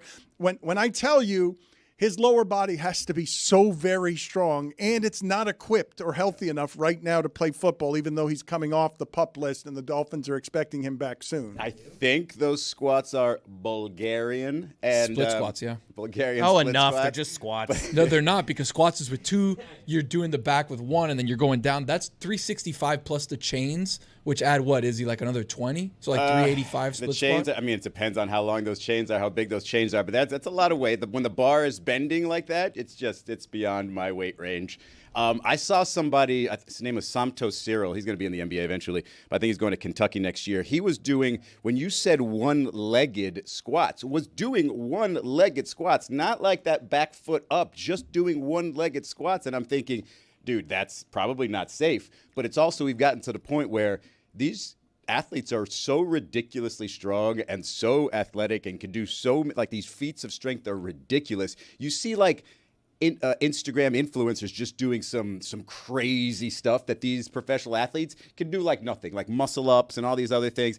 It's insane. And like you mentioned, he's not even healthy. Like that leg that he put on the back is not even healthy. If he can do that, he can play football. Yep. His hands work, you can catch the ball. Correct. If you're doing that and putting out the videos, get on the field. Do You something can play on the football. field. Yep. Exactly Yeah. right. Mm-hmm. Not up to him. Is he going to have to be carrying 800 pounds on his back? No. Catch the ball, run 5 yards, get hit, run out of bounds, whatever. You can do it. Football seems easier. Exactly. Yeah. I'm glad we discussed this. I'm glad that you don't think that is a sign that he can play football? He can play football. I do think Get that out all there. that stuff is unnecessary. Like, why do we have all these chains? Can't you just put more weights on that thing? Can't you just buy bigger weights? Can't you just play football? Are the chains? If this was week 1 of the playoffs, he'd be out there playing football right now. Yep. So let's not. Are the chains? Look at me, Or there's balance stuff. You need some core help. The chains. That's attaboy, Dano. That's right. The chains are used for that because they're not stabilized, right? So you're trying to stabilize your weight as you're going down. I'm really always stunned by how strong these human beings are, how ridiculous the science of all of this is, and the amount of training that's going into these military schools for organized football violence, of training these robots to be superhuman. Well, sometimes it's science, and sometimes it's Mark Ingram pushing a car or something like that. Go It's just- outside, grab a log like a lumberjack, lift that around, move it this way, move it that way, boom, core workout. You're done. You're good. You're fine. Here comes the Rocky reference from Stugotz working out in Siberia. Stugotz was railing the other day because he's muttering under his breath, McCaffery, Germany. Oh, yeah. Listen, I always have doubts when a guy can't get healthy in the United States of America, and then the team announces they're going to Germany, and they do it like this. Christian cares so much about getting back on the field. He cares so much about his body. He cares so much about being in shape that he is willing to fly to Germany to get the proper doctor's care and the proper medication. Get out of here. We all know what's in Germany. What? You gonna finish? You guys know. I mean, I don't need to tell you. Everyone knows what's in Germany. Stuff that isn't legal here. Damn good schnitzel. That's what's in that Germany. we need. Bingo. Here's the well, the NFL's in Germany like once a year now. That's true. Good point. Yeah. Here's a question. How did we go from we're not sure if he's going to play week 1, 2 days before the game, to all of a sudden, oh, we need to go to Germany to solve this problem? Seems like Kyle Shanahan maybe was lying.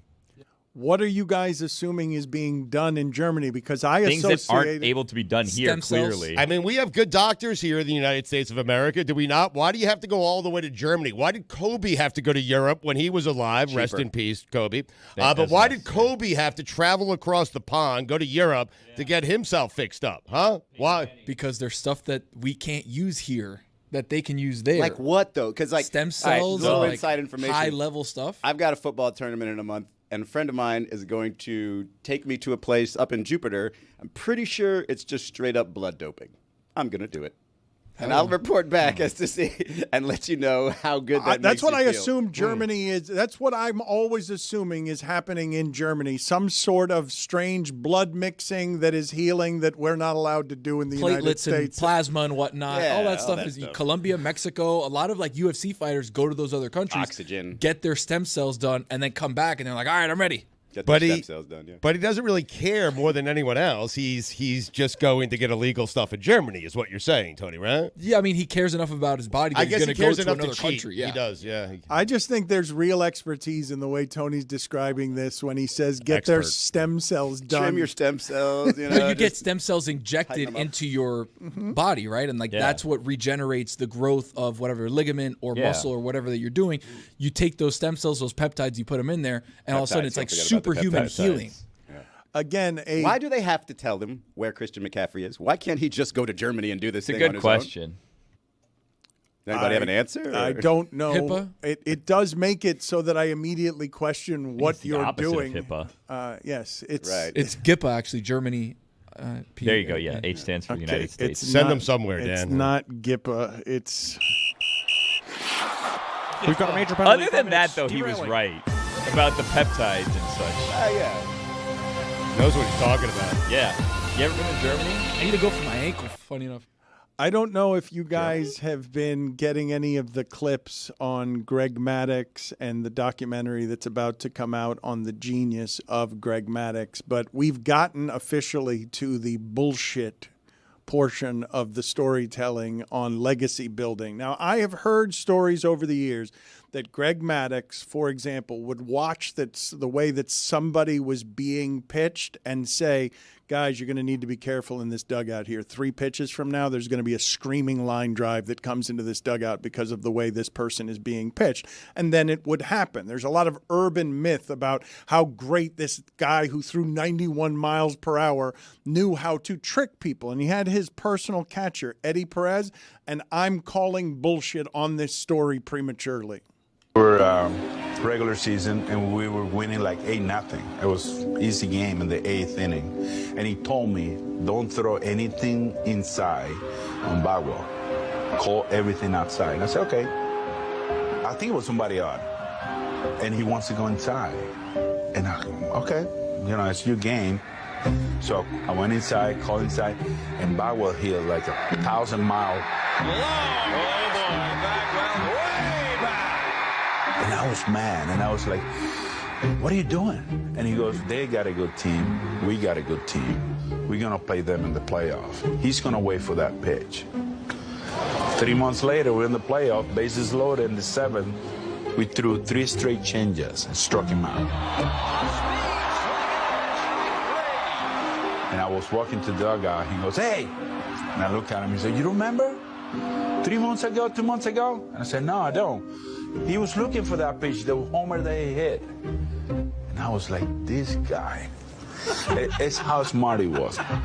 Goosebumps. What percentage of that is bullshit? Because I'm going about 80%. 0. I believe all of it. Oh, They for the people listening, there's a clip there where you see him after striking him out in the playoffs, like heckling his catcher. Hey, remember that? So the claim is that he purposely gave up a home run to Bagwell during a regular season game because he knew he would face him 3 months later. Why would you need to tell your catcher you're going inside if you're just going to put a meatball out there? No, you saw the pitch; it was right down He the had middle. told him previously we're never throwing inside, Yeah. but then it hit him. Hey, let's give him this one now Yep. to set him up for the playoffs. So he goes, hey, we're coming inside. Yeah, whenever I struggle in a regular season, I'm just going to say, "No, I meant to do that. I meant to do that." I'm just going to turn it on in the playoffs. They were up by a lot, so the home run was insignificant. He notoriously would do stuff like this in spring training also to like build up confidence in here. That's why they call him the professor. He's always thinking ahead. Well said. I don't know which, why. by the way, this is what I told you, and it's early on. Watch the Chiefs and Travis Kelce. I'm just telling you, some of this may be going on with Travis Kelce.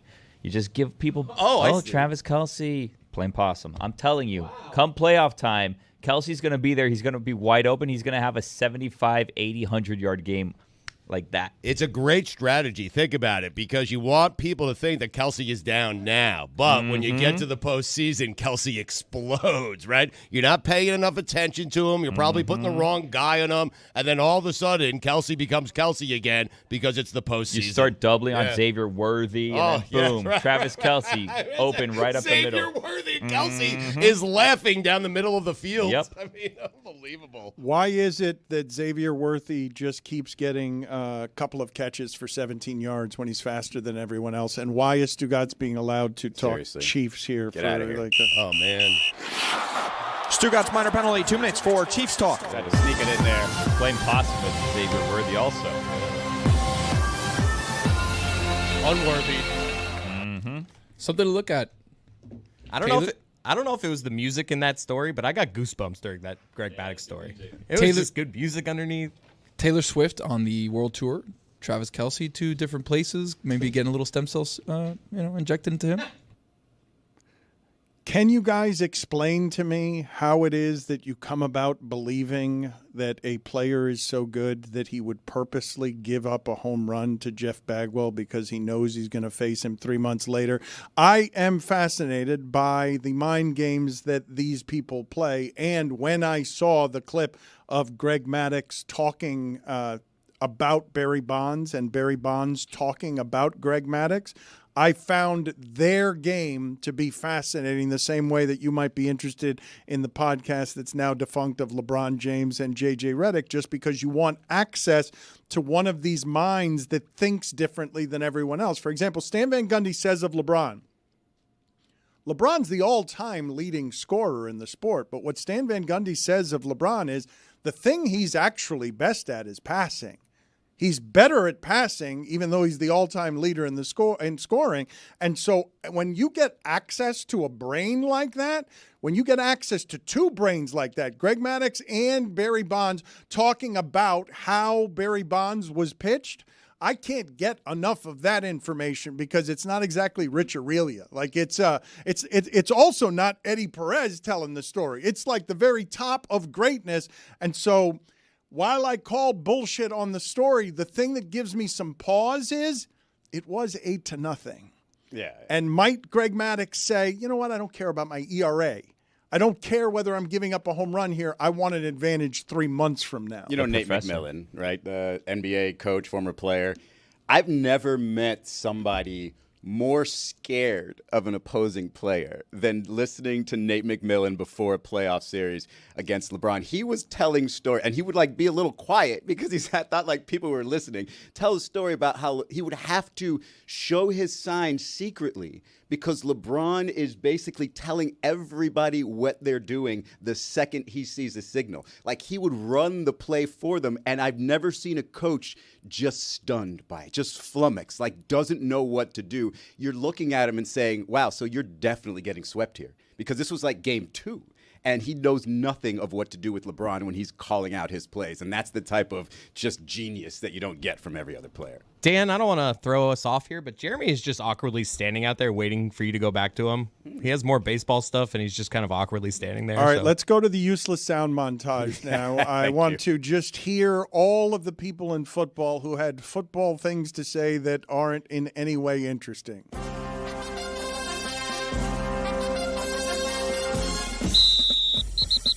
Like Moses, I'm gonna die leaning on my staff. This is the 3rd year anniversary of my grandmother's death, which today, the 22nd, she raised me, and I was, kind of giving her the business after those first 2 plays. Like, what the hell you got in store for me? Honestly, I haven't seen him flinch. But I didn't feel any blink or anybody running away. Happy for our guys and proud of their effort.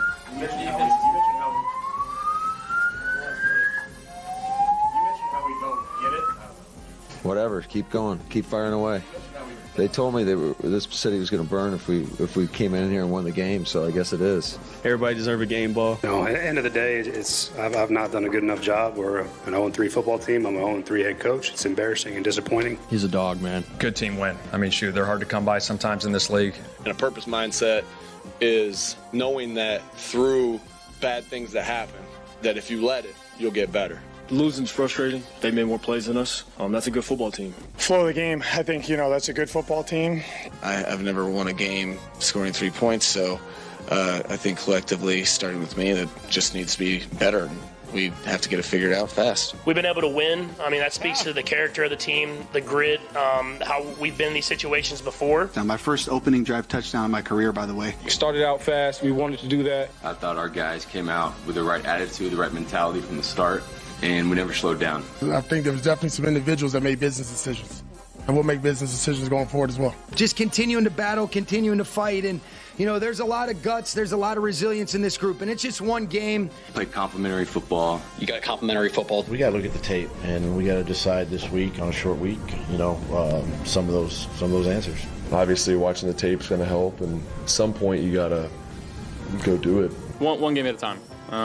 You don't win a Super Bowl, get into the playoffs with 3 games, and I think this team understands that. Proud of the way the guys fought throughout the entire game. We were fighting the whole time, and I thought guys really stepped up. And not every game's going to be a fairy tale ending. There's a nakedness in this business at this level. There's nowhere to hide. When you got a challenge like that walking in your venue, you better fight. Let's be real clear. They got to fight. They don't have a choice. Tomlin is unbelievable sound every week. The way that he says nothing so well.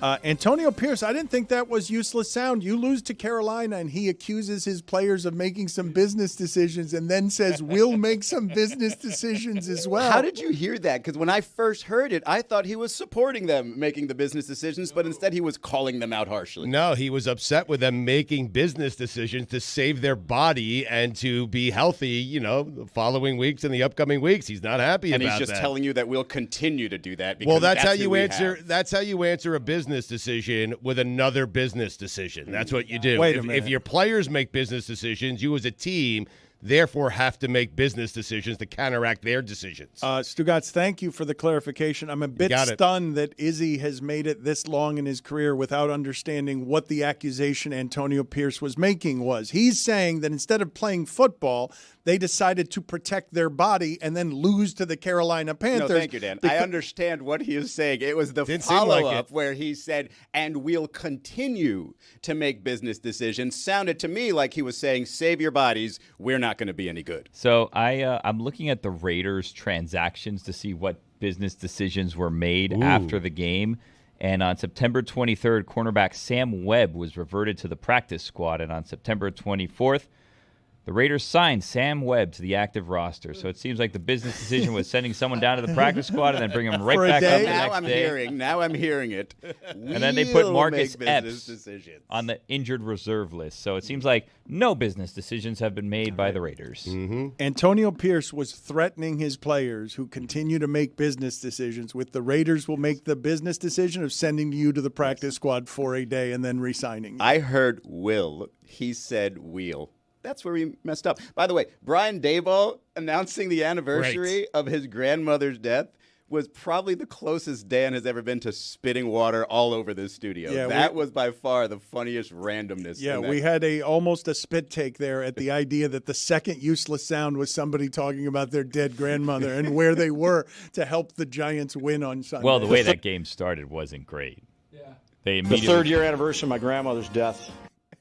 Immediately fumbled the ball and then gave up a touchdown on the first play. Yeah. By the way, this poor Sam Webb, what a yo-yo of a season for him, huh? September 9th, he was sent down to the practice squad. September 14th, he was brought up from the practice squad. September 16th, he was sent back down to the practice squad. September 21st, he was brought up from the practice squad. September 23rd, back down. September 24th, back up. That's the guy you hired to make an example of. That's funny because anytime you go to a practice squad, anyone in the league can have you. That's got to be just a feeling of like, I'm just going back and forth. Like, no one wants me. Every single time I go, anyone can have me, and still yet nobody wants me. Do you think Sam Webb just has all of his stuff packed 24/7? Like, he doesn't even take the stuff out of the box. Never unpacks? Like, I just don't know. I mean, he knows he's probably still going to stay in the same place 2 days later, but he just doesn't know. It seems like a real purgatory. Can you imagine you guys coming in every day and not knowing if you're going to be sent outside and told not to work with your teammates and then brought back and then sent away and just spend your whole season on the fringes of the sport? Seems lonely. Let's go out to Jeremy in the other room in his special purgatory. He wants to talk baseball desperately. Jeremy, what do you got? Dan, we have already discussed the NL West and the AL East, but the AL Wildcard is where it's at. I want to start with the Nationals and the Royals. The Nationals are out of it, but the Royals, who are right now in one of the final wildcard spots, have been the worst offense in baseball since August 29th. Team batting average of 202, team slugging percentage of 303. And we saw already, Ohtani and Judge were left on deck in huge moments for their team. Well, the Royals go into extras with the Nationals. Bobby Witt Jr., their slugger, comes up to bat in a 0-0 ball game. Let's see if he can come up with a game-winning blast. There's a big lead at second base, and Jr. grounds it to the left side. Nunez charges and throws on a bounce, and the ball gets away. Here's Isbell down from third, and the Royals take the lead. Real slug from Bobby Witt Jr. He's going to come in second at the MVP. A game-winning infield hit against the Nationals in 10 innings. That's what it is for the Royals. The other teams in that wild card race include the Mariners. They lost last night to the Astros, Wait a who minute. clinched the division. Billy's making a skeptical face, and I always have to stop and go to Billy when he's making a skeptical face. I'm watching. I don't know why we're watching errors, but I'm watching. That was an error, not a hit, Jeremy. Yeah.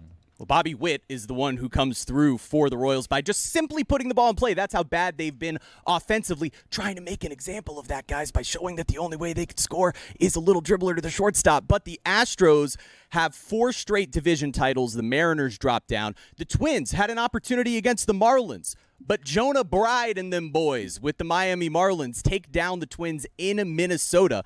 And that allows the Tigers to gain more of a lead. My Tigers against Dan's Rays yesterday. Tarek Skubal dominant again, 7 shutout innings. And after their win, the Tigers released this hype video. Detroit's playing a different game since the beginning of August. They keep winning. Won't shut up about the Detroit Tigers. What they've been able to pull off. And the gritty Tigers. Seen what they've been doing. How the heck did they get here? It really is an unbelievable scene. The Tigers have something powerful behind them. And look at where they are now. AJ Hinch really said, I'm taking the kids and we're going They're on the playing run. team baseball. They are showing up to the park every night. It's just they're grinding it out. Like the most confident team in the league. Well, they've gotten hot at the right best time. record in the sport since August 11th. So I think that they've got something going. I think this is such a great story. They're my favorite story in baseball right now. Detroit Tigers fandom. I am with you. Jeremy. I am with you, Tigers fans, repping the Detroit Tigers hat right now. That's my team, the Detroit Tigers. You guys are the best. And if we look at the standings, Chris, Baltimore ahead, but Detroit and Kansas City tied for the second and third wild card spots, with Minnesota and Seattle now 2 and 2.5 games back. That's the Beal. All right, enough of this. When did this guy turn into Jon Stewart? I mean, just like yeah. tossing the clips Did he cut right and that left. video himself? Did somebody put his voice in there? Like, He what is was that making about? me like baseball even less. I mean, it's unbelievable. He just threw to a clip of himself. That's the only reason he played that Tigers clip. That's the Beal. That didn't work an hour later. Gen CFB is I gave next. that to him.